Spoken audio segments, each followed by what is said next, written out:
The vestment I'm wearing today is one that my mom made for me.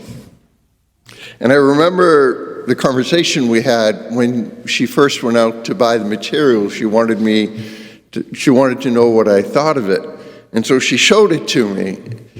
And I was very honest and said, "Mom, I don't like it. I don't think it'll look good." Well, of course, Mom was correct.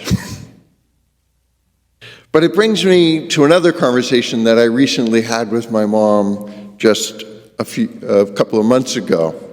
I went to see her in her place, and I could tell when I walked into the room that she was very agitated.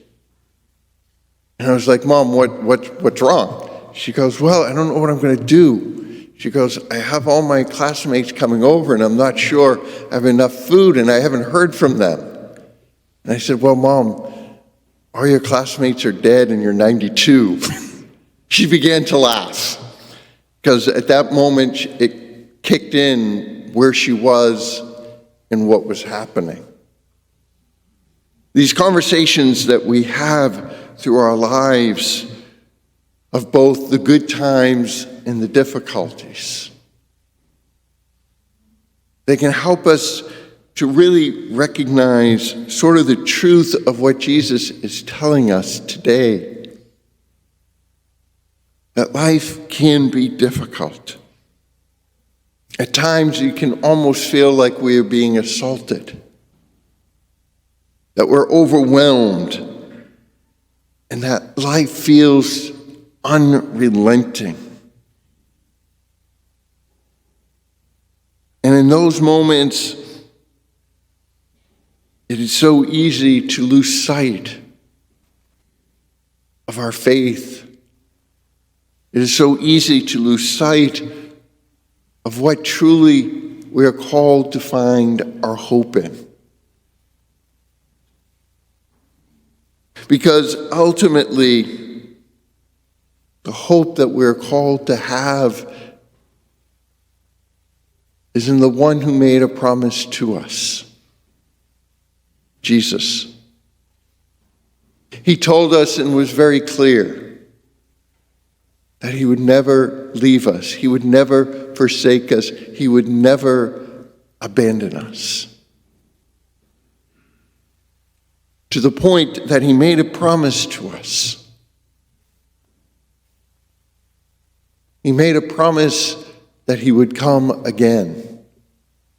And as Christians, we place our trust in that promise. Because ultimately, when we look at Advent, it is about two things. One of them is more important than the other. The first, it is obviously about preparing for Christmas. Preparing to celebrate that great gift of the incarnation when God chose to become one with us and to show himself to us in the person of Jesus Christ. But ultimately, that is the secondary purpose of the season of Advent, not the primary. The primary is our belief that Jesus is coming again and preparing for that moment. And we do that best when we become that people of hope, when we come to recognize that he is present even here and now as we await that final coming with joy and hope. And we see that presence of Christ right here in the Eucharist when we know what we receive is not truly bread and wine, but truly the body and blood of Jesus Christ. His soul and divinity, his humanity, here, now, present to us, as he gives himself to us to strengthen us. Because he does recognize that our lives at times can be overwhelming, difficult, unrelenting.